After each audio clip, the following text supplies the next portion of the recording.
magandang araw. Meron po pala tayong bisita. Ito po ay galing pa ng Bicol. Pero galing pa ng Bicol tong... Galing pa ng Bicol yung motor?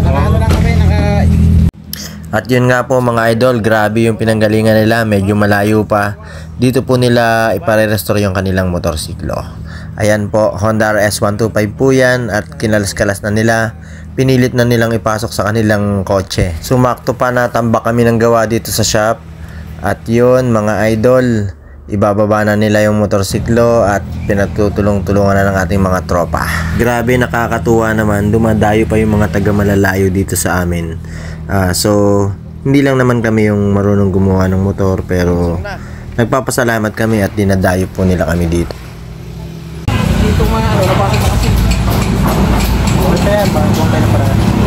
At dito nga po sa pagkakataong ito mga idol, ipinapaliwanag ko po yung mga dapat palitan at yung mga pwede pa nating remedyohan upang hindi na natin mapalitan ng bago. Pero dito sa sitwasyon ng kanyang motor, sigurado mapapagastos siya kasi puro original parts yung ikakabit natin. Wala tayong kakabit na fake or local na pyesa, puro Honda genuine parts. At yun daw talaga ang idinayo nila dito sa amin dahil alam nila puro original po yung ating mga ikinakabit na pyesa.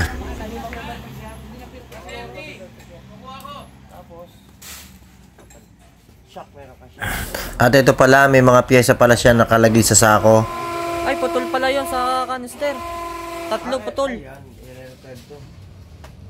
Ano maganda yung tatlo. Naputol kasi nung tinanggal ko yung kaya pa sa ano sa Ito yung ibang mga stock parts niya. Ito rin yung ikakabit natin dyan. Lilinisan na lang natin yung iba upang hindi na siya masyadong malakihan ng gastos. Dahil sigurado mapapagastos siya dito ng sobra. Tapos thread ulit panibago.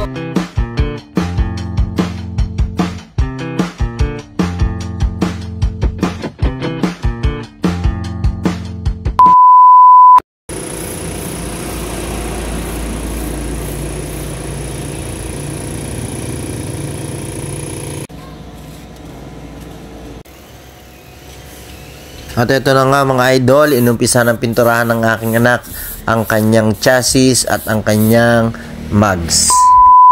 So bali, kakabit po nating mags dito is yung stock po ng Rider 150. Ko-convert na rin po natin siya sa disc brake, front and rear. Kaya mas maganda na po ang kanyang brake system. Alright. At eto na ang finished product mga idol. Napakakinis. Ito ay talagang napakakinis.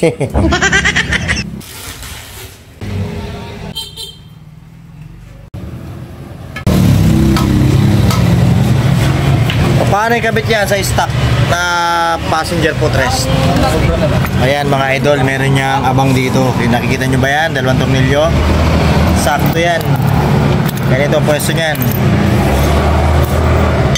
O yan, di ba? Meron diyang abang.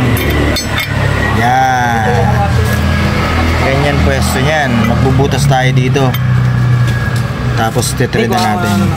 Lagyan natin ng thread. Alright. 2 hours later.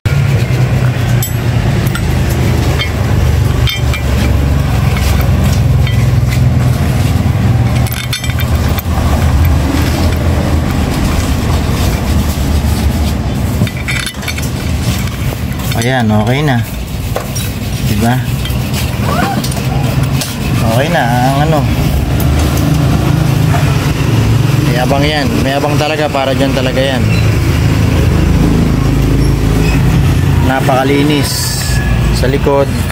Yan, ganyan pwesto niya. Alright.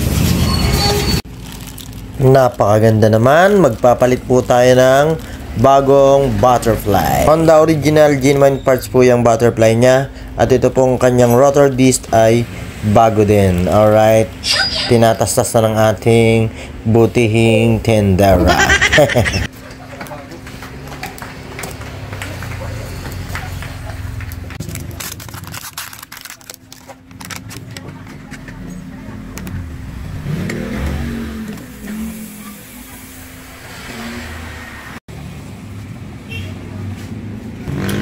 Alright.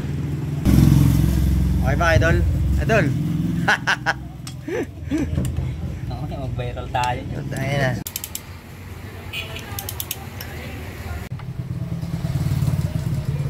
Mamaya, bitlog yung mga syrups ko dyan. Ay, sorry. Pati po ang kanyang brake pad ay original din, Nissin. Alright, napakaganda talaga. Ito na ang kanyang mags, buo na. At ito naman ang kanyang rear caliper at Nissin din po yan. Original Honda Ginman pads din po ang ating ginamit. At ikakabit na rin po natin ang kanyang wire harness. Ito na, nilagyan na namin ng bagong harness.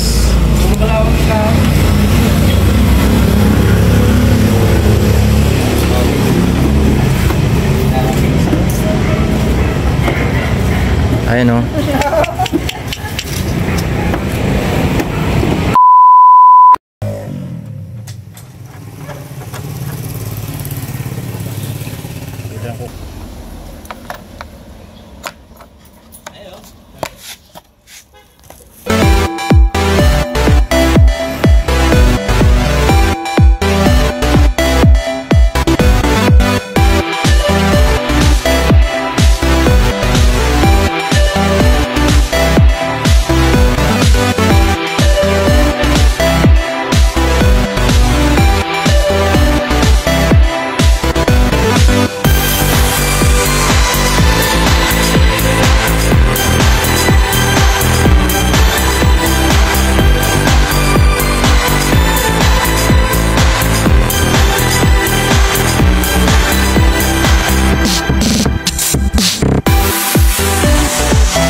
So yun, maraming salamat sa panonood mga idol. Huwag kalilimutang mag-like and share. Hanggang sa muli.